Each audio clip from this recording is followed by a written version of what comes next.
At this time, I have the honor to present to you the moral leader of our nation. I have the pleasure to present to you Dr. Martin Luther King, Jr.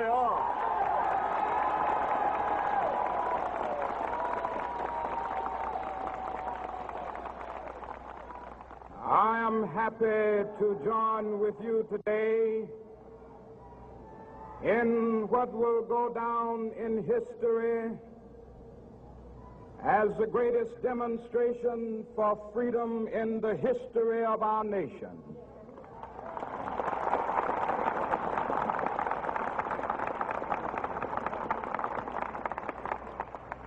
Five score years ago, a great American in whose symbolic shadow we stand today signed the Emancipation Proclamation. This momentous decree came as a great beacon light of hope to millions of Negro slaves who had been seared in the flames of withering injustice. It came as a joyous daybreak to end the long night of their captivity. But 100 years later, the Negro still is not free. 100 years later, the life of the Negro is still sadly crippled by the manacles of segregation and the chains of discrimination. 100 years later, the Negro lives on a lonely island of poverty in the midst of a vast ocean of material prosperity. 100 years later, the Negro is still languished in the corners of American society and finds himself in exile in his own land. And so we've come here today to dramatize a shameful condition. In a sense, we've come to our nation's capital to cash a check. When the architects of our republic wrote the magnificent words of the Constitution and the Declaration of Independence, they were signing a promissory note to which every American was to fall heir. This note was a promise that all men, yes, black men as well as white men, would be guaranteed the unalienable rights of life, liberty, and the pursuit of happiness. It is obvious today that America has defaulted on this promissory note insofar as her citizens of color are concerned. Instead of honoring this sacred obligation, America has given the Negro people a bad check, a check which has come back marked insufficient funds.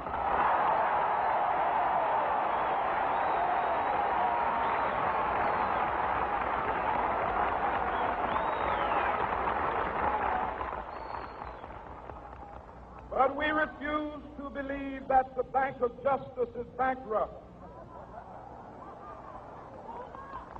We refuse to believe that there are insufficient funds in the great vaults of opportunity of this nation.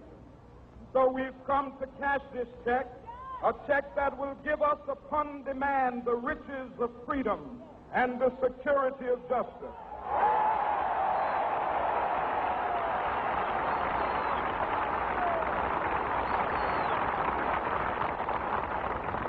We have also come to this hallowed spot to remind America of the fierce urgency of now. This is no time to engage in the luxury of cooling off or to take the tranquilizing drug of gradualism.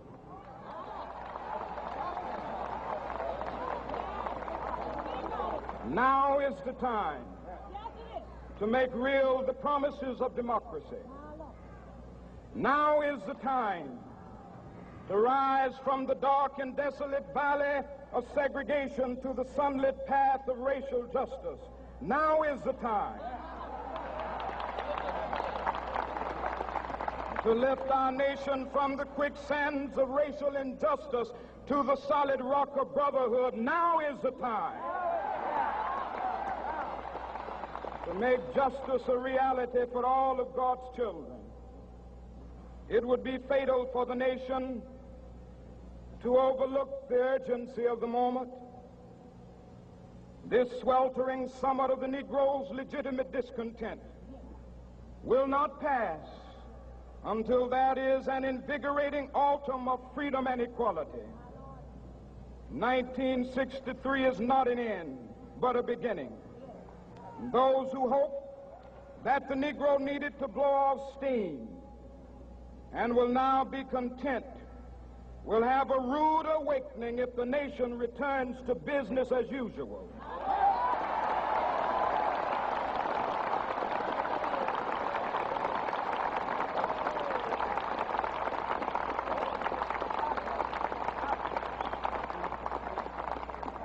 There will be neither rest nor tranquility in America until the Negro is granted his citizenship rights. The whirlwinds of revolt will continue to shake the foundations of our nation until the bright day of justice emerges. But that is something that I must say to my people who stand on the warm threshold which leads into the palace of justice. In the process of gaining our rightful place, we must not be guilty of wrongful deeds. Let us not seek to satisfy our thirst for freedom by drinking from the cup of bitterness and hatred.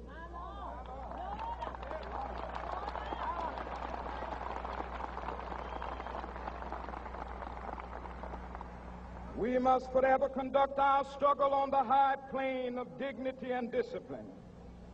We must not allow our creative protests to degenerate into physical violence. Again and again, we must rise to the majestic heights of meeting physical force with soul force. The marvelous new militancy which has engulfed the Negro community must not lead us to a distrust of all white people. For many of our white brothers, as evidenced by their presence here today, have come to realize that their destiny is tied up with our destiny.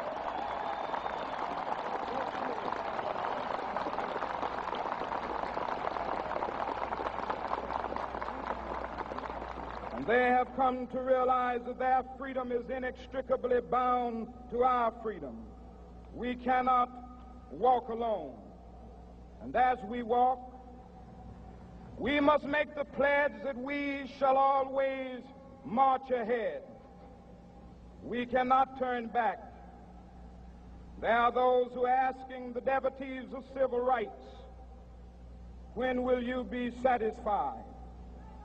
We can never be satisfied as long as the Negro is the victim of the unspeakable horrors of police brutality. We can never be satisfied as long as our bodies, heavy with the fatigue of travel, cannot gain lodging in the motels of the highways and the hotels of the cities.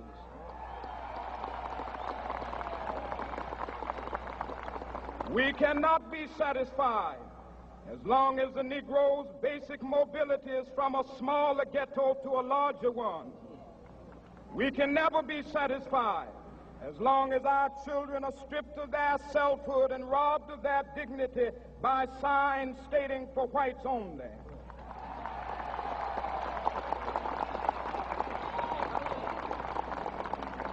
We cannot be satisfied as long as a Negro in Mississippi cannot vote and a Negro in New York believes he has nothing for which to vote.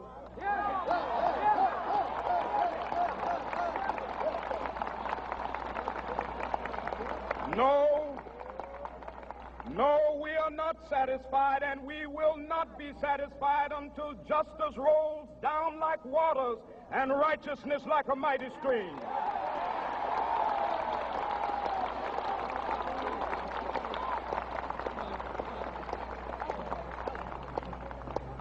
am not unmindful that some of you have come here out of great trials and tribulations. Some of you have come fresh from narrow jail cells. Some of you have come from areas where your quest for freedom left you battered by the storms of persecution and staggered by the winds of police brutality. You have been the veterans of creative suffering. Continue to work with the faith that unearned suffering is redemptive. Go back to Mississippi. Go back to Alabama. Go back to South Carolina. Go back to Georgia. Go back to Louisiana. Go back to the slums and ghettos of our northern cities. Knowing that somehow this situation can and will be changed. Let us not wallow in the valley of despair. I say to you today, my friend,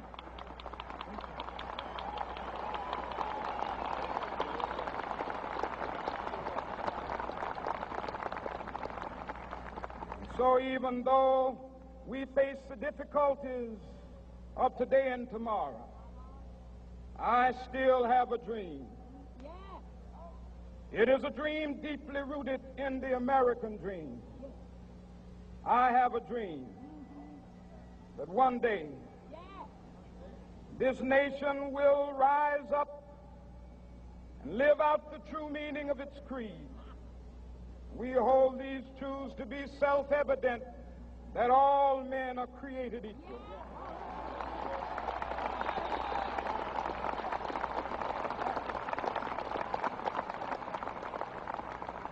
I have a dream that one day on the red hills of Georgia, the sons of former slaves and the sons of former slave owners will be able to sit down together at the table of brotherhood. I have a dream that one day,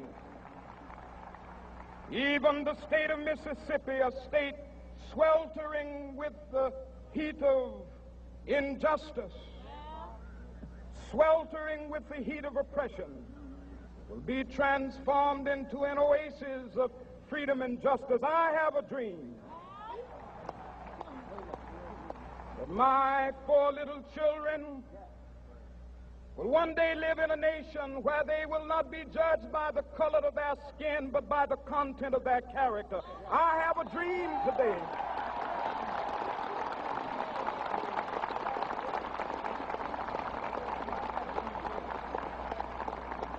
I have a dream that one day down in Alabama, with its vicious racists, with its governor having his lips dripping with the words of interposition and nullification, one day right there in Alabama, little black boys and black girls will be able to join hands with little white boys and white girls as sisters and brothers. I have a dream today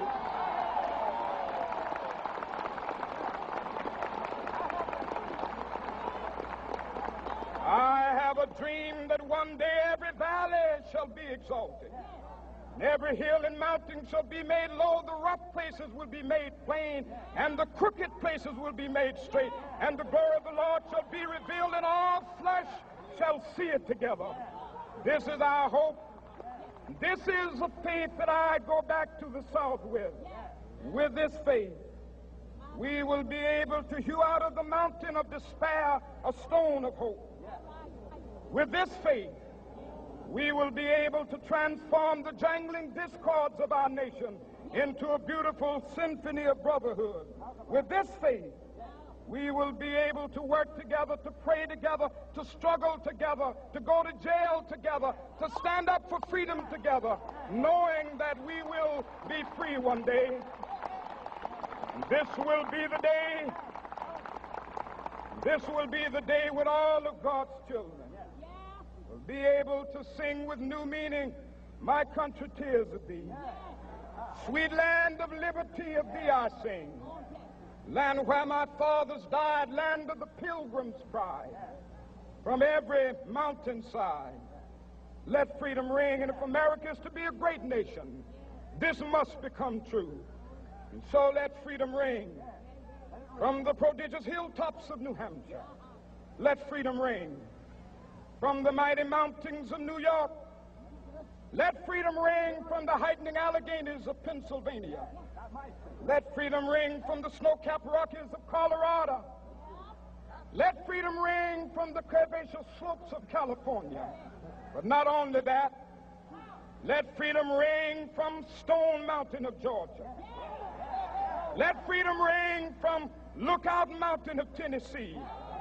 Let freedom ring from every hill and molehill of Mississippi, from every mountainside. Let freedom ring, and when this happens,